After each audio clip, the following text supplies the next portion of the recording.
नमस्कार मंडळी, मी रेश्माच किचन या यूट्यूब चॅनलमध्ये तुम्हा सर्वांचं खूप खूप स्वागत आहे। आजची रेसिपी आहे मटार पुलाव। करायलाही सोपा आणि खायला अगदी रुचकर लागतो असा। इथं मी मीडियम साईजचा एक कांदा घेतलेला आहे, पातळ उभा कापून।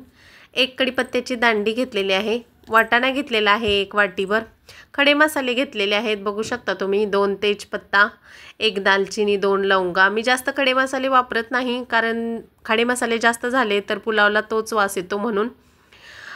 बिर्याणी मसाला घेतलेला आहे थोडासा। महत्त्वाचा घटक आहे या रेसिपीचा तो हा।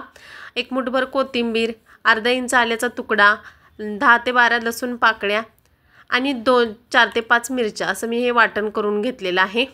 मीठ घेतलेलं आहे चवीनुसार, हिंग घेतलेला आहे, फोडणीसाठी जिरे घेतलेले आहेत आणि एक मोठी वाटी तांदूळ घेतलेले आहेत। आता 4 ते 5 काजू घेतलेले आहेत। काजूमुळे एक वेगळीच टेस्ट येते आपल्या पुलावला। लिंबू घेतलेला आहे, यातला अर्धा लिंबू आपण वापरणार आहोत, लिंबाचा रस। खूप रुचकर आणि टेस्टी पुलाव 1-10 मिनिटातच रेडी होतो आणि खायलाही खूप सुरेख लागतो। चला तर मग रेसिपी पाहूयात। इथं मी गॅसवर कुकर ठेवलेला आहे। कुकरमध्ये हा पुलाव आपण बिना ऑइलमध्ये म्हणजेच तुपामध्ये बनवणार आहोत। तुपामध्ये पुलाव बनवला तर खूप छान लागतो, रुचकर लागतो म्हणून इथं मी 1.5 चमचा इतका मी तूप घालून घेतलेला आहे। तूप चांगलं गरम झाल्यानंतरच आपण बाकीचे घटक घालणार। जिरे घातलेले आहेत मी। तूप चांगलं गरम झाल्यानंतर जिऱ्याचा फ्लेवर या ठिकाणी खूप छान येतो तूप चांगलं गरम झाल्यामुळे। आता खडे मसाले घालतोय आपण। तेजपत्ता, लवंग, दालचिनी एवढेच मी खडे मसाले घेतलेले आहेत। आपण जास्त जर खडे मसाले घातले तर आपल्या पुलावला तोच सुगंध येतो, त्यामुळे जास्त प्रमाणात मसाले मी नाही घालत। तुम्हाला आवडत असतील तर इथे वाढवूही शकता। एक कढीपत्त्याची दांडी मी घातलेली आहे। कढीपत्ताही चांगला तेलात फ्राय करून घ्यायचा आहे। मग मीडियम आकाराचा कांदा आपण पातळ स्लाइसमध्ये उभा कापून घेतला होता, तोही इथे घालून घेतलेला आहे मी। आता गोल्डन ब्राउन होईपर्यंत कांदा चांगला तुपामध्ये परतून घ्यायचा आहे।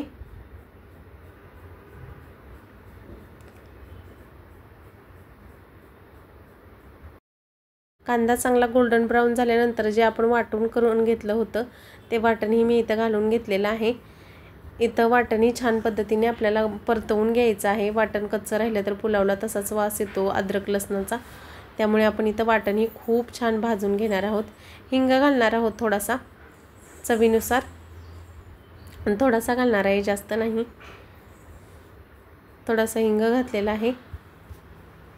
वाटाणे इथं मी घातलेले आहेत। वाटाणे 1-2 मिनिटासाठी छान या तुपावरती परतून घ्यायचे आहेत आपल्याला, त्यामुळे वाटाण्यांचाही जो उग्र वास असतो वाटाण्यांना, थोडाफार कच्च्या वाटाण्यांना, तो इथे निघून जातो। छान परतवून घ्यायचे। बिर्याणी मसाला मी थोडासा घेतलेला आहे, तोही इथे घालून घेते, जास्त नाही, थोडासा घातलेला आहे। तुम्हाला जास्ती प्रमाणात आवडत असेल तर इथं त्याचं प्रमाण तुम्ही वाढवू शकता। मला जास्त मसाले नको होते म्हणून मी असा सिंपलचा मटार पुलाव बनवला, पण टेस्ट अप्रतिम झाली त्याची। आता जे तांदूळ होते ते मी स्वच्छ 2 ते 3 वेळा धुवून घेतलेले आहेत। 1 वाटी तांदूळ आहेत हे, तेही मी इथं घालून घेत आहे। तांदूळ ही छान या मसाल्यांमध्ये आपल्याला व्यवस्थित 1-2 मिनिटासाठी परतवून घ्यायचे आहेत, नंतरच आपण पुढची प्रोसेस करणार आहोत। तांदूळ छान परतवून घेणार आहे मी इथं। 2 मिनिटासाठी परतवून झाल्यानंतर अर्धा लिंबाचा रस मी इथे घालून घेतलेला आहे। चवीपुरतं मीठही घालणार आहे इथंच, चवीपुरतं मीठ घातलेलं आहे।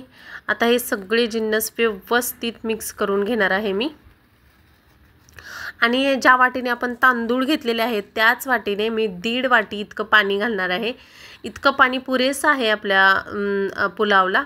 जास्त पाणी जर झालं तर मग भात असं सुट्टा होत नाही, त्यामुळे आपल्याला 1.5 वाटी पाणी पुरेसं आहे। जे मी वाटण तयार करून घेतलं होतं त्या वाटणाच्या मिक्सरच्या भांड्यामध्येच मी पाणी घालून 1.5 वाटी पाणी इथं मी या पुलावसाठी घालून घेत आहे।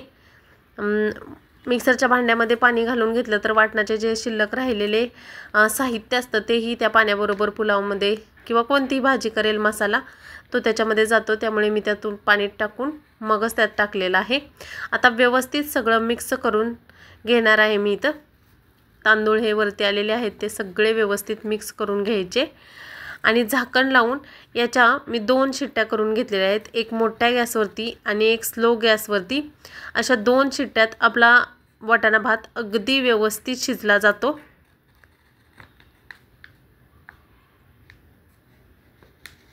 दोन शिट्ट्या काढून घेतल्यानंतर कुकर उघडून दाखवते मी। खूप छान सुरेख मऊसर अगदी सुटसुटीत छान वाटाणा भात आपला रेडी आहे। चला तर मग मी प्लेटमध्ये तुम्हाला काढून दाखवते। अगदी व्यवस्थित मोकळा मऊ छान वाटाणे भात आपला रेडी आहे। याच्यासोबत दही कोशिंबीर याच्यासोबत हा वाटाणा भात तुम्ही खाऊ शकता। तुम्हाला जर आजची रेसिपी आवडली असेल तर रेश्माज किचनला लाईक शेअर सबस्क्राईब जरूर करा। भेटूयात एका नवीन रेसिपी सोबत नवीन व्हिडिओमध्ये। तोपर्यंत बाय बाय।